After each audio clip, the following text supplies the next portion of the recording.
আমরা ধন্যবাদ দেই ছাত্র শিবিরকে বিজয় লাভ করার পরে তারা মিছিল করেনি, মিটিং করেনি, আতশবাজি করেনি, আল্লাহকে সিজদা দেওয়ার জন্য মাটিতে লুটে পড়েছে। আলহামদুলিল্লাহ।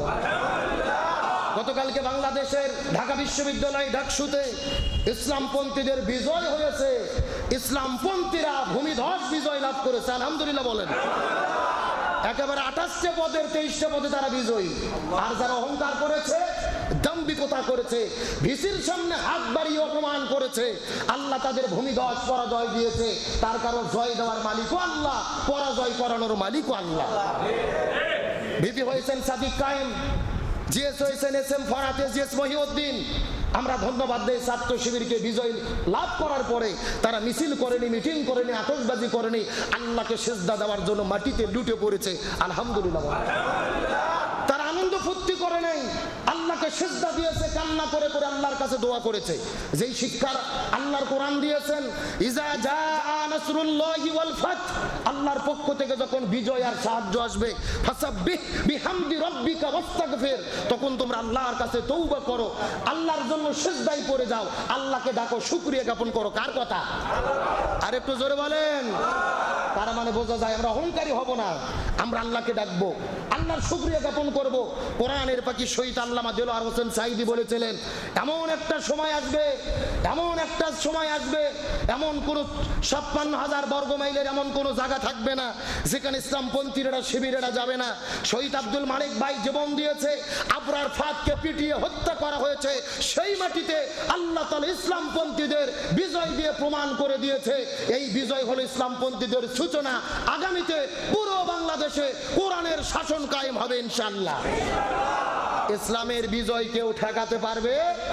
ঢাকা বিশ্ববিদ্যালয়ের ছাত্ররা বিভিন্ন সংকটে তারা দিশা দিয়েছেন, করণীয় দেখাই দিয়েছেন। গতকালকেও তারা রায় দিয়ে বুঝিয়ে দিয়েছেন, ইসলাম যদি বাংলাদেশে আসে তাহলেই শান্তি আসবে, ইসলাম ছাড়া কখনো শান্তি আশা করা যায়? আমার প্রিয় বন্ধুগণ, মুসলমান ভাইরা গভীর মনোযোগ লক্ষ্য করুন। তাহলে বলতে চাচ্ছিলাম রাসূলের জীবনটাকে পরিপূর্ণ অনুসরণ করা লাগবে। কিছু মানবো কিছু মানবো না তা হবে না। ইমাম বুখারী রাহমাতুল্লাহ আলাইহি বুখারী শরীফ লেখার আগে একটা কিতাব লিখেছিলেন, যেই কিতাবের নাম হলেন আল আদাবুল মুফরাদ। ওই কিতাবের মধ্যে তিনি একটা হাদিস বর্ণনা করেন। রাসূল বর্ণনা করে বলেন, হাসরের ময়দানে 6 প্রকার মানুষদেরকে আল্লাহ তাআলা বিনা হিসেবে জাহান্নামের মধ্যে দেবেন। তার মধ্যে প্রথম প্রকার হলো তারা যারা দুনিয়ার ভেতরে নবীর আদর্শ না মেনে অন্য নেতার আদর্শ দিয়ে জীবন পরিচালনা করেছে। এখন আমি আপনাদেরকে জিজ্ঞাসা করি, হে বগুড়ার সচেতন মুসলমান, আমাদের দেশের মধ্যে সমাজের মধ্যে নবীর আদর্শ বাদ দিয়ে অন্য কারো আদর্শ গ্রহণ করেছে এরকম লোক আছে না নাই? কেউ বা বাবার আদর্শ গ্রহণ করেছে, কেউ বা স্বামীর আদর্শ গ্রহণ করেছে, কেউ বা চাচার আদর্শ গ্রহণ করেছে, কেউ বা দাদির দাদার আদর্শ গ্রহণ করেছে, কেউ বা কার্ল মার্ক্সের আদর্শ গ্রহণ করেছে, কেউ বা লেনিনের আদর্শ গ্রহণ করেছে। আল্লাহর কসম করে বলি, এই দুনিয়ার মধ্যে নবীকে বাদ দিয়ে বাবা দাদা চাচা খালু ফুফা কার্ল মার্ক্স লেনিন পুতিনের যারা আদর্শ গ্রহণ করবে এদের বিনা হিসেবে জাহান্নামে যেতে হবে, এতে কোনো সন্দেহ। তার মানে বোঝা গেল, জান্নাতে যদি যেতে চাই কার আদর্শ লাগবে? রাসূলের। আল্লাহর কেন? জোরে বলেন কার? রাসূলের আদর্শ গ্রহণ করতে হবে। রাসূলের আদর্শ যদি গ্রহণ না করি আমরা কখনো এই দুনিয়ার মধ্যে শান্তি পাবো না। বলতে চাচ্ছিলাম, আল্লাহ তাআলা রাসূলের জীবনকে অনুসরণ করা ফরজ করে দিয়েছেন। প্রথম নম্বর কারণ হলো রাসূলের মধ্যে শ্রেষ্ঠ আদর্শ। 2 নম্বর কারণটাকে এই সম্পর্কে আল্লাহ তাআলা পবিত্র কোরআনুল কারীমের মধ্যে বলেন, আল্লাহ রাব্বুল আলামিনের ঘোষণা, ওয়া ইন্নাকা লাআলা খুলুকিন আযীম। সূরা কলম 29 নম্বর পারা 3 নম্বর পৃষ্ঠার 12 নম্বর লাইন 4 নম্বর আয়াতে কারিমা। তাফসীর ইবনে কাসিরের মধ্য থেকে বলতেছি, আল্লাহ রাব্বুল আলামিন বলে, হে পৃথিবীর মানুষেরা ভালো করে বোঝার চেষ্টা করো, আমি নবীর জীবনের ভেতরে এত সুন্দর উত্তম চরিত্র দান করেছি, যেমন চরিত্র পৃথিবীর মধ্যে আর কারু মধ্যে দান করে নাই। আম্মা জান মায়েশা সিদ্দিকা রাদিয়াল্লাহু তাআলার কাছে যাওয়ার পরে কিছু সাহাবীরা জিজ্ঞেস করে বলেন, আম্মা জান আপনি একটু বলেন তো নবীর চরিত্রটা কেমন ছিল? আম্মা জান ডাক দিয়ে বলেন, এ পৃথিবীর মানুষেরা তোমরা কি কোরআন পড়ো নাই? সাহাবীরা বলে, হ্যাঁ আম্মা জান আমরা কোরআন পড়েছি। সঙ্গে সঙ্গে আম্মা জান বলেন, তাহলে তোমরা ভালোভাবে জেনে নাও পবিত্র কোরআন ছিল যেমন আমার নবীর চরিত্রটাও ছিল তেমন। একেবারে পবিত্র কোরআন যা, আমার নবীজির জীবনের প্র্যাকটিক্যাল লাইফটা, আমার নবীজির জীবনটা। এই জন্য নবীজির জীবনকে অনুসরণ করে আল্লাহ ফরজ করে দিয়েছেন।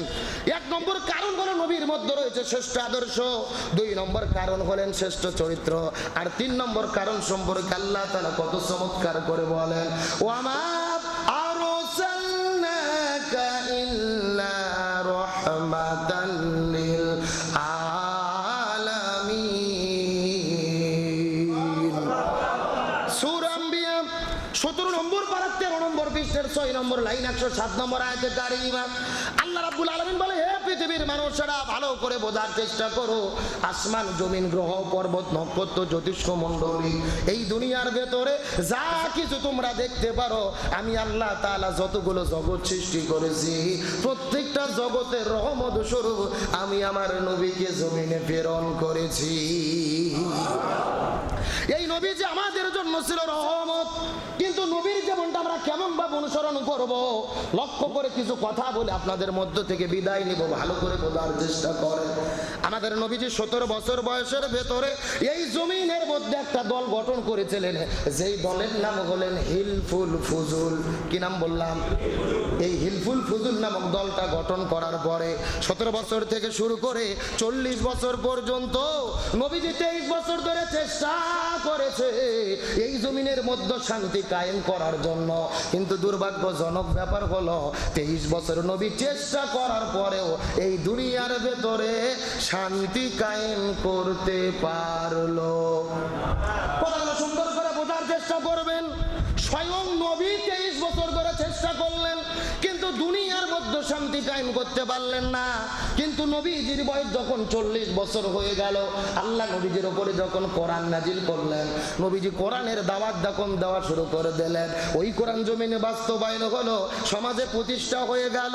40 বছর থেকে শুরু করে 63 বছর পর্যন্ত 23 বছর নবী চেষ্টা করলেন, এই দুনিয়ার মধ্যে শান্তি কায়েম হয়ে গেল। নবীজির জীবনটাকে দুই ভাগে ভাগ করার চেষ্টা করেন। নবুয়ত আমার আগের হলো 23 বছর, পরের হলো 23 বছর। আগে 23 বছর নবীজি চেষ্টা করলেন, কিন্তু দুনিয়ার মধ্যে শান্তি কায়েম করতে পারলো না। পরের 23 বছর নবীজি কেন শান্তি কায়েম করতে পারলো? এর পেছনে কারণ হলো, আগের 23 বছরে নবীজির দল ছিল, কিন্তু নবীজির দলের ভেতরে আল্লাহর কোরআনের সংবিধান ছিল না।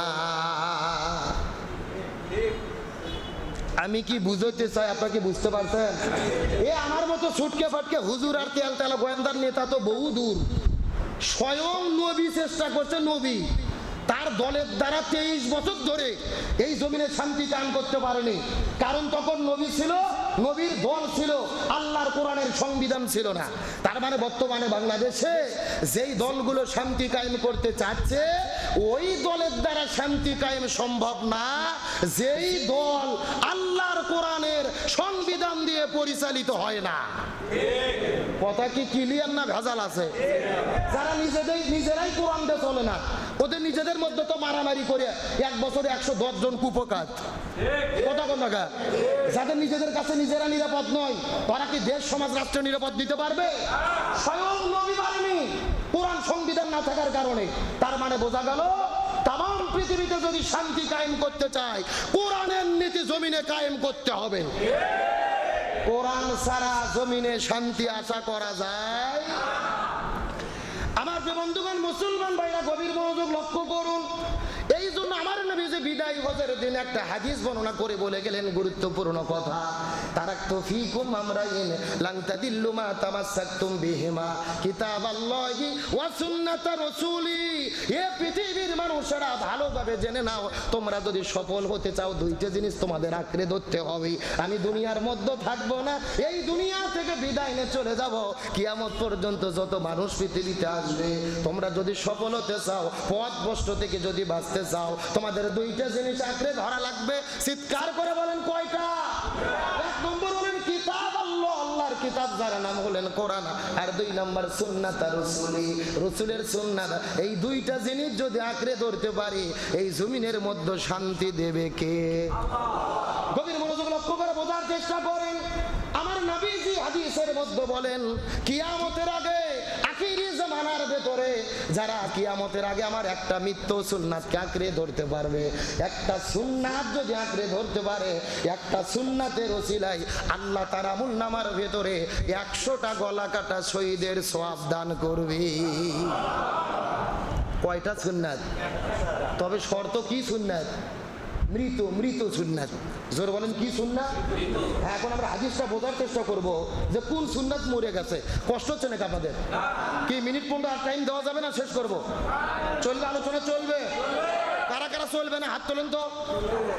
হ্যাঁ, আপনাদের কত মনোযোগ এইবার বোঝা গেল। সত্য সত্য কারা কারা চলবে হাত উঠান, সবাই একটু হাত উঠান। জি, হাত উঠান তো দেখে। হ্যাঁ, লিল্লাহি তাকবীর। বেশিক্ষণ আর অল্প কয়েক মিনিট আমি যে মেসেজটি দিতে চাই এটা বলে শেষ করে দেবো। তাহলে আসেন, একটা সুন্নাত আঁকড়ে ধরলে কয়টা শহীদের সওয়াব? 100টা গলা কাটা শহীদ। তবে সত্য হলো কি? সুন্নাত। আমার প্রিয় বন্ধুগণ, মুসলমান ভাইরা গভীর মনোযোগ লক্ষ্য করুন। আমি আপনাদের প্রশ্ন করবো, উত্তর দেবেন। চিৎকার করে বলেন তো, মাথায় টুপি দেওয়া কি? এখন বলেন তো দেখি, এই সুন্নাত কি মরে গেছে নাকি বেঁচে আছে?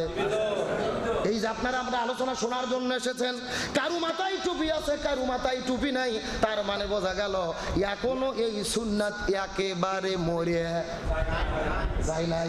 এখন বলেন তো, মুখের মধ্যে দাড়ি রাখা কি? কেউ বা দাড়ি রেখেছেন, কেউ বা দাড়ি রাখেন নাই, তার মানে এই সুন্নাত এখনো মরে। মিষ্টি খাওয়া কি? এই সুন্নাত আছে না নাই? আমরা কোন সুন্নাত পালন করি আর না করি, অন্তত এটার মধ্যে আমরা খুব পেটু। কতক্ষণ ঠিক কিনা? আচ্ছা, আমি বোঝানোর চেষ্টা করতেছি। তার মানে মাথার মধ্যে টুপি দেওয়া সুন্নাত আছে, মুখের মধ্যে দাঁড়িয়ে কোনো সুন্নাত মরে নাই। মিষ্টি খাওয়া সুন্নাতও ঠিকই আছে, একটা মাত্র সুন্নাত পৃথিবীতে মরে গেছে। আপনারা কি বলতে পারবেন কোন সুন্নাত মরে গেছে? গভীর মনোযোগ লক্ষ্য করে বোঝার চেষ্টা করেন। আমার নবীজি মক্কা থেকে মদিনায় হিজরত করলেন।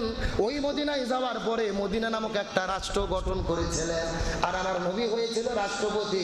পুরো মদিনা নামক রাষ্ট্রটা 1 নয় 2 নয় 10 বছর কোরআন দিয়ে পরিচালনা করেছে। এই বর্তমানে তামাম পৃথিবীর 195টা স্বাধীন দেশের ভেতরে 57টা মুসলমান সংখ্যাগরিষ্ঠত দেশ। তবে দুর্ভাগ্যজনক ব্যাপার হলো, পৃথিবীতে একটা দেশও টিকে নাই যেই দেশের ভেতরে 100% কোরআনের আইন আছে। সৌদি আরবে ইসলাম আছে, সম্পূর্ণ নাই, রাজতন্ত্র হারাম। সেই রাজতন্ত্র দিতে রাষ্ট্র পরিচালনা করে। তার মানে তামাম পৃথিবীর 57টা মুসলমান দেশ, একটা দেশও বাকি নেই যেখানে 100% কোরআন চলে। তার মানে বোঝা গেল, একটা সুন্নাত আঁকড়ে ধরলে 100টা গলা কাটা শহীদের সওয়াব। এই সুন্নাত মাথায় টুপি দেওয়া নয়, এই সুন্নাত মুখে দাড়ি রাখা নয়, এই সুন্নাত হলো রাসূলের মদিনার রাষ্ট্রের তরিকায় কোরআন দিয়ে রাষ্ট্র পরিচালনা করা।